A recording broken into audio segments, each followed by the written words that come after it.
औरत की चालाकी। एक औरत ने शैतान से कहा, क्या तुम इस आदमी को देख रहे हो जो दर्जी है? क्या तुम इसकी दिल में वसवसा डाल सकते हो कि वो अपनी बीवी को तलाक दे दे? शैतान ने कहा, हाँ, ये तो बहुत आसान काम है।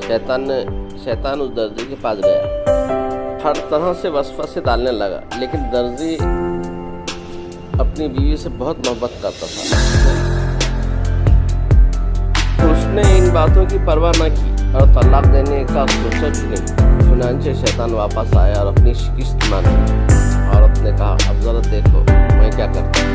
वह औरत दर्जी के पास गई और कहा, मुझे एक खूबसूरत कपड़ा चाहिए। मेरा बेटा उसे अपनी महबूबा को देना चाहता है, वो भी शादीशुदा है। तो दर्जी ने उसे कपड़ा दे दिया। फिर वो औरत दर्जी के घर गई और दरवाज़ा खटखटाया। दर्जी की बीवी ने दरवाज़ा खोला तो इस औरत ने कहा, क्या मैं तुम्हारे घर आकर चाय पी सकती हूँ? तो दर्जी की बीवी ने कहा, आ जाओ, खुशामदीद। जब बीवी चाय बनाने किचन में गई तो उस औरत ने वो कपड़ा चुपके से दरवाजे के पीछे रख दिया और खामोशी से बाहर निकल गई। जब दर्जी शाम को घर आया तो उसने वो कपड़ा देख लिया और फौरन पहचान लिया कि ये तो वही कपड़ा है जो मैंने उस औरत को दिया था, और उसे महबूब वाली बात भी याद आ गई।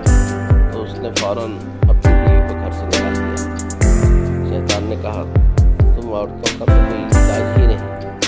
औरत ने कहा, जरा ठहरो, क्या तुम देखोगे मैं इसी वक्त उसे अपनी बीवी के पास वापस ले आती। शैतान ने कहा, ये कैसे मुमकिन है? अगले दिन वो औरत दोबारा दर्जी के पास गई और कहा, मुझे कल वाले जैसा एक और कपड़ा दे दो। मैं कल एक गरीब औरत के घर गई थी नमाज के लिए और वो कपड़ा वहीं भूल आई, और अब मुझे शर्म आती है वापस जाकर मांगने में। ये सुनते ही दर्जी को सारी बात समझ में आ गई और उसने फौरन अपनी बीवी को वापस घर बुला लिया।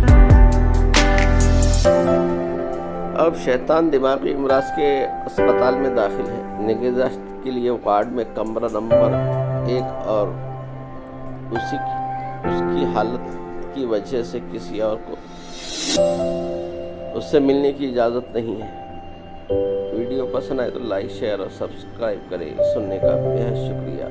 मिलते हैं अगली वीडियो में, तब तक के लिए इजाज़त दीजिए। खुदा जी।